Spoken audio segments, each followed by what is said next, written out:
আলাইকুম, সবাই কেমন আছেন? আমি অনেক ভালো আছি এবং বেশি একটা ভালো নেই, কারণ হচ্ছে গত 2 দিনের অতিরিক্ত বৃষ্টির কারণে আমার ড্রাগন ভুঁইয়ের অবস্থা একদমই খারাপ। দেখতে পাচ্ছেন আপনারা, মনে হচ্ছে একদম পুকুর হয়ে গেছে, পানিতে অতিরিক্ত পানি হয়েছে। যে ছোট ফল আছে, ওই ছোটো ফলটাও পেকে গেছে।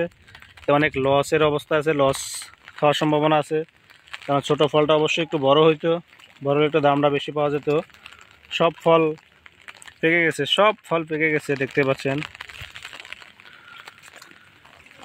এবং যে অতিরিক্ত পানি বেঁধে থাকার কারণে কি অবস্থা হবে, গাছের যে কি হবে সেটাও বলা যাচ্ছে না, পচেও যেতে পারে।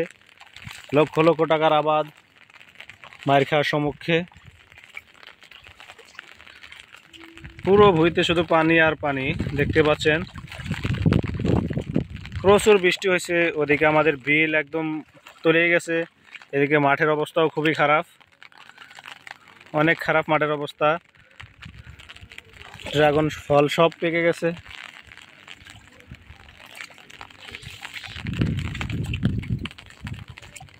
এদিকটা একদম পুরো ভুঁই একদম পানির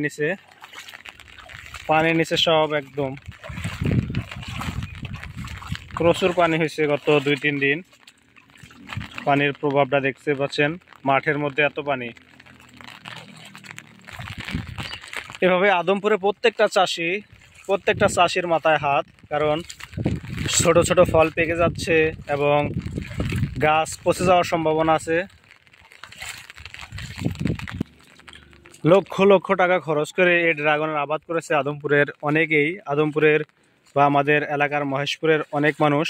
প্রত্যেকটা চাষি এরকমভাবে আজকে 2-3 দিন যাবৎ অতিরিক্ত বৃষ্টির কারণে তাদের অবস্থা এরকম যে